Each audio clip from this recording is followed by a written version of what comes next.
The air in the Grand Hall of Unity Station was thick with the scent of expensive nectar and sterilized oxygen. For the Xylanthi, the galaxy's most delicate and sophisticated species, this dinner was supposed to be a triumph. They were welcoming the newest members of the Galactic Union, the humans. Ambassador Kalen stood at the head of the floating table, his translucent skin shimmering with a pale blue hue, a sign of extreme nervousness.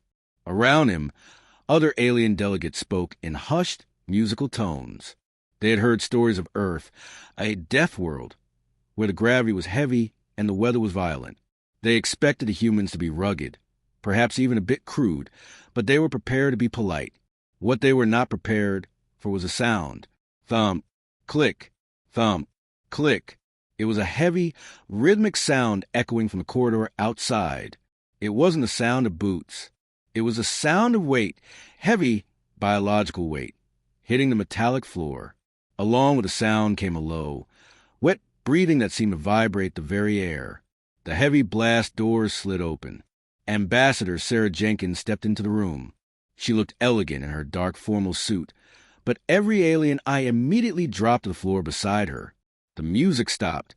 A Xylanthi noble dropped a glass of nectar, which shattered silently on the carpet. Attached to a thick leather lead in Sarah's hand was a monster. It was a beast of pure muscle, covered in fur as black as a void. Its chest was broad, its neck was thick, and its forward-facing eyes, the mark of a lethal hunter, glowed with a steady, golden intensity. It was a black Labrador Mastiff mix named Buster, but to the aliens, he looked like a nightmare made flesh. "Ambassador Kalen," Sarah said, her voice calm and friendly. "Thank you for the invitation." Kalen didn't respond. His skin turned a sickly shade of gray. His primary hearts were racing. The security guards at the edge of the room instinctively reached for their plasma rifles. Their scanners were screaming, Class 5 Apex Predator detected. High lethality risk. "Ambassador Jenkins," Kalen finally stammered, his voice trembling. "There's been a terrible mistake. Your biological weapon, it has escaped its cage. It is standing right next to you. Please, move away slowly before it consumes you." The humans in Sarah's diplomatic team shared a quick, amused look. Sarah looked down at Buster. The dog looked up at her, his tongue lolling out the side of his mouth in a goofy, relaxed expression. He let out a long, heavy huff of air and sat down, his heavy rear hitting the floor with a dull thud that made the aliens jump. "Oh, you mean Buster?" Sarah asked, her smile widening. She reached down and did something that made the entire room gasp in horror. She shoved her hand directly toward the beast's mouth. The aliens waited for the scream. They waited for the blood. Instead, the massive predator closed its eyes and leaned its heavy head into her palm, making a low, rumbling sound in its chest. "He's not a weapon," Sarah explained, scratching the thick fur behind Buster's ears. "He's my dog. He's a pet." The word pet didn't translate well. To the Union, a pet was a small, colorful bird or a slow-moving lizard. The idea of keeping a bone-crushing carnivore as a companion was like keeping a live grenade on a leash. You keep a killer in your home?" Kalen whispered, his eyes wide with terror. "For fun," Sarah chuckled, and the sound sent chills through the alien crowd. "Not just for fun, Kalen. For love. But don't worry, he's very well behaved. As long as he thinks you're a friend, you have nothing to fear." The suspense in the room was suffocating. The aliens looked at the dog's powerful jaws and then back at the smiling humans. They realized with a sudden jolt of fear that they didn't know the humans at all. The following morning, the Grand Hall's tension had shifted from the dining room to the high-tech medical bay of a Unity station. Dr. Krill, the Union's most respected biologist, paced nervously on his bird-like legs. Behind a thick sheet of reinforced transparent polymer, Sarah sat in a chair, reading a digital book. At her feet, Buster lay sprawled out, snoring so loudly the vibrations could be felt through the floor. "It is a biological impossibility," Dr. Krill muttered into his recording device. "I am observing a human and a canine. One is a tool-using biped. The other is a pack-hunting carnivore, designed for high-speed pursuit and neck-snapping. Yet, they are sharing a room in a state of total peace. Hypothesis: The human is using advanced neurosuppression technology to keep the beast's killing instincts dormant. Dr. Krill tapped on the glass. Ambassador Jenkins, please. Explain the mechanism. How do you keep it from eating you while you sleep? We have analyzed the beast's jaw pressure. It can crush grade 3 titanium. Your neck is made of soft tissue. The math does not work. Sarah looked up and laughed, a sound that Krill found strangely musical but unsettling. She whistled once. Buster's ears flicked, and he opened one eye. He stood up, stretched his powerful front legs forward, and let out a massive yawn, revealing rows of white, sharp teeth. The Xylanthi assistants in the room scrambled back, nearly tripping over their own robes. "There is no mechanism, Doctor," Sarah said, walking toward the glass. "It's called coevolution. About 30,000 years ago, our ancestors were rivals. We both hunted the same prey. We both feared the dark. But then we made a deal." "A deal?" Krill tilted his head. "With a creature that lacks a language center? Impossible. We gave them the heat of our fires and the leftovers of our meat," Sarah explained. "In exchange, they gave us their nose, their ears, and their lives. They became the alarm system that never slept. They became the hunters that could find what we couldn't. Over thousands of years, our brains actually changed. When I look at Buster, my brain releases oxytocin, the same chemical a mother produces when she looks at her child. And when Buster looks at me, his brain does the same thing." Dr. Krill's feathers puffed up in shock. "You have hacked your own evolution. You have taken a natural killer and turned it into a family member. Do you realize how dangerous that is? To bridge the gap between predator and prey with emotions?" "It's not just emotions, Doctor," Sarah said, her voice dropping to a more serious tone. "It's a bond. On Earth, we have a saying, a dog is a man's best friend. But there's a second half to that.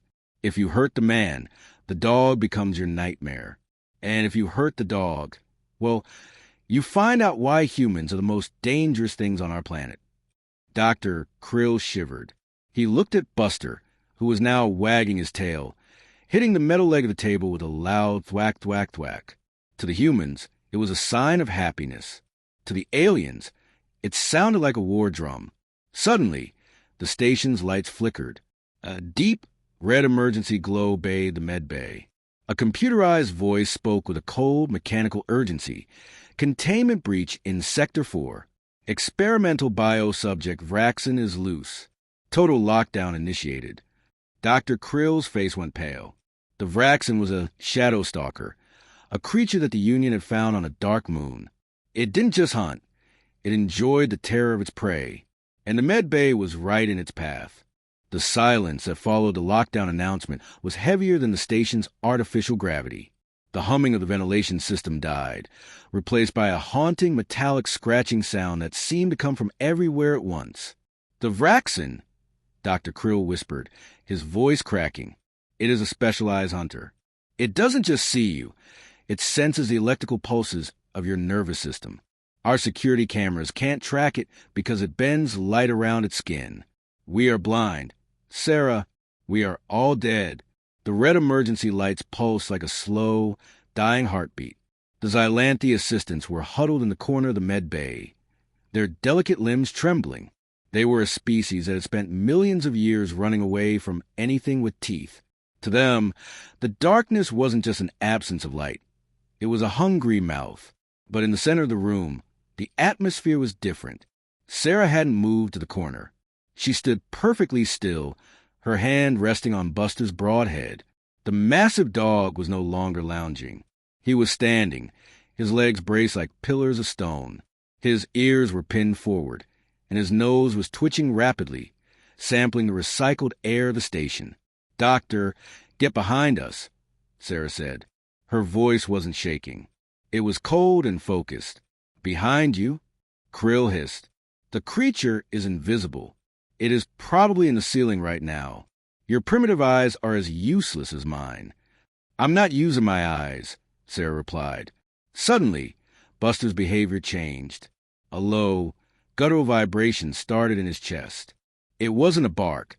It was a warning, a sound that had been used on the plains of Earth to keep wolves and lions at bay for millennia. He turned his head slowly toward a large ventilation grate near the ceiling. Scritch, scritch. The sound was faint, but Buster's head tracked it with terrifying precision. He wasn't looking for a shape. He was smelling the chemical signature of a killer. He could smell the Vraxen's excitement, its hunger, and the oily musk of its skin. "It's there," Sarah whispered, pointing to the vent. "You can't possibly know that," Krill whimpered. "My sensors show nothing." As if to prove him wrong, the metal grate suddenly buckled. Something moved in the shadows, a ripple in the air, like heat rising off a desert road. The Vraxen was nearly 10 feet long, a wiry mass of translucent limbs and obsidian claws. It clung to the ceiling, its many-faceted eyes reflecting the red emergency light. It let out a high-pitched chittering sound, a frequency designed to paralyze the brains of its prey. The Xylanthi fell to their knees, clutching their heads in pain. The sound was a biological weapon, a fear frequency that forced the heart to stop, but it didn't work on Buster. The dog let out a thunderous bark that drowned out the alien scream. To the Xylanthi, the bark was a deafening explosion of sound. To the Vraxen, it was a challenge from something it didn't understand. On its home moon, everything ran away. Nothing ever barked back. The Vraxen coiled its muscles, preparing to leap onto the huddled pile of Xylanthi. It ignored the human and the dog, seeing them as secondary targets. It wanted the easiest meal first. "Buster, guard," Sarah commanded. In a blur of black fur, the 100-pound dog launched himself into the air. He didn't wait for the monster to strike. He met it halfway. The aliens watched in stunned silence as their civilized medbay turned into a primitive arena. The predator they feared was being tackled by a predator they had called a pet. The fight had begun, and for the first time in history, the Xylanthi realized why humans were never seen alone. They were always part of a pack. The air in the medbay exploded into a chaotic symphony of snarls and shrieks. The Vraxen was a nightmare of evolution, fast, silent, and deadly, but it made a fatal mistake. It had underestimated the soft creature on the other end of the leather leash. Buster slammed into the invisible horror with the force of a high-speed vehicle. The Vraxen's camouflage flickered and failed as it tumbled across the floor, its translucent skin turning a bruised purple where Buster's powerful jaws had clamped down. The dog didn't fight like a wild animal. He fought with a disciplined, protective fury. Every time the Vraxen tried to lash out at the terrified Xylanthi, Buster was there, a wall of muscle and teeth blocking the path. "Look at its eyes," Dr. Krill shouted over the din, cowering behind a diagnostic console. "The beast! It isn't hunting for food. It's fighting for them." He was right. In the wild, a predator avoids injury. If a hunt is too dangerous, it retreats. But Buster wasn't hunting. He was guarding. He took a deep slash across his shoulder from the Vraxen's obsidian claws, but he didn't retreat. He didn't even whimper. He simply planted his paws and let out a roar that seemed to shake the very foundations of the station. Sarah moved with a fluid, terrifying grace that the aliens had never seen from her. She wasn't the polite diplomat anymore. She pulled a short, heavy kinetic baton from her belt. She didn't stay back and watch her pet fight. She moved with him. This was the sight that truly horrified and mesmerized the Xylanthi. The human and the dog moved in a perfect, silent dance of death. When Buster lunged low to distract the creature, Sarah struck high. When the Vraxen tried to retreat into the rafters, Buster's barking guided Sarah's strikes. They were two different species acting as a single lethal organism. "They are a symbiotic weapon," Krill whispered, his recording device still running. "The human provides the strategy and the tool. The canine provides the senses and the raw power. They are not master and servant. They are partners." The Vraxen, realizing it was no longer the apex predator in the room, tried to flee toward the broken vent. It was used to prey that froze in fear, not prey that hunted the hunter. But Buster was faster. With a final, massive spring, he caught the Vraxen's trailing limb and dragged it back to the floor. Sarah stepped forward, her face set in a mask of grim determination. With one swift, calculated strike of her baton, she disabled the creature's central nervous system. The Vraxen slumped to the floor, its strange, shimmering blood pooling on the sterile white tiles. Silence returned to the med bay, broken only by the heavy, wet panting of a dog. Buster stood over the fallen monster, his tail starting a slow, tentative wag. He looked at Sarah, waiting for a signal. "Good boy," Sarah whispered, her voice returning to the gentle tone she had used at dinner. She reached into her pocket, pulled out a small dry treat, and tossed it into the air. Buster snapped it out of the light with a loud crunch, the sound of his teeth echoing through the silent room. He then turned to the Xylanthe, walked over to Dr. Krill, and nudged the alien's trembling hand with his cold, wet nose. The Xylanthe assistants stared at the blood on Buster's fur, and then at his wagging tail. They were safe. The monster was dead. But as they looked at Sarah, who was calmly wiping purple blood off her sleeve, they realized something that chilled them to their cores. The humans hadn't brought a protector to the station to keep themselves safe. They had brought the protector to keep everyone else safe from the darker things in the galaxy. The emergency lights finally turned from a harsh red to a soft, steady white. The lockdown was over. Security teams rushed into the med bay, their heavy boots clattering on the floor, but they stopped dead in their tracks at the doorway. They saw the carcass of Raxon, a creature that had haunted the dreams of many worlds, lying defeated. And standing over was not a squad of soldiers, but a single human woman and a dog with a wagging tail. Dr. Krill was the first to move. His spindly legs were still shaking, but he stepped toward Buster. For the first time, he didn't see a biological threat. He saw the dried blood on the dog's shoulder, a wound taken to save his life. With a trembling hand, the scientist reached out. Buster licked his palm with a rough, warm tongue.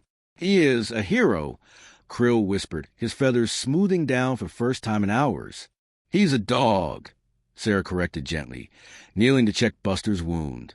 Being a hero is just part of the job description when you're part of a human family.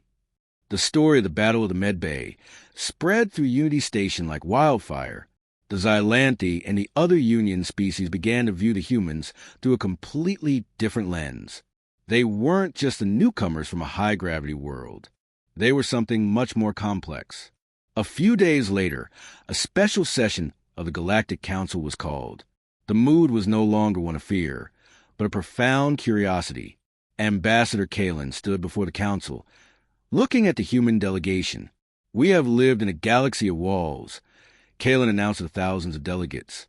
"We built walls to keep the predators out. We hid in the light because we feared the shadows. But the humans did something we thought was impossible. They reached into the shadow, took the hand or the paw of the predator, and brought it into the light with them." He looked down at Buster, who was lying comfortably in the middle of the council floor, chewing on a new synthetic bone provided by the station's engineers. "The Union has much to learn," Kalen continued. "Not just about technology, but about the heart. We once thought humans were dangerous because they kept monsters. Now we realize that humans are remarkable because they can turn a monster into a friend." As the session ended, Dr. Krill approached Sarah. He held a digital tablet with a list of questions. "Ambassador, I have been reading your Earth's internet. It says here that you also keep cats? And something called a honey badger?" Sarah laughed, a warm sound that filled the grand chamber. "Well, we don't keep the badgers as pets, Doctor. Even we have our limits. But cats? That's a whole different kind of story. They're the ones who think they own us." The scientist looked horrified yet again, his beak hanging open. "Another predator? One that rules over you? We must study this immediately." The video ends with a shot of Unity Station spinning against a backdrop of 1,000 stars. For the first time in history, the station didn't feel like a lonely fortress in a hostile universe. It felt like a home, because wherever humans go, they bring the spirit of the campfire with them. They bring the warmth, they bring the light, and they bring the loyal protectors who have stood by their side since the dawn of time. The galaxy was a big, scary place. But with a human as your friend and a dog by your side, the dark didn't seem so frightening anymore.